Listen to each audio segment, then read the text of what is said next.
on réduit le délai, déjà parce qu'on n'a pas besoin de demander des ressources informatiques. Ouais.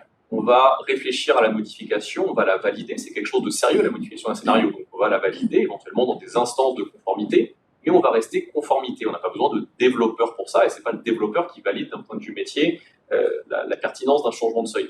Donc ça fait gagner du temps, mais surtout, on crée la possibilité de le faire plus souvent. C'est-à-dire que quand pour changer le moindre scénario, on se dit qu'il va falloir solliciter l'informatique, faire des spécifications, faire des tests sur lesquels je vais tester une fois un scénario, et comme ils ont déjà mis 4 semaines à le mettre en place, même si je veux le changer un petit peu, je ne suis pas sûr que je vais le faire parce que ça fait 4 semaines que j'attends le nouveau scénario.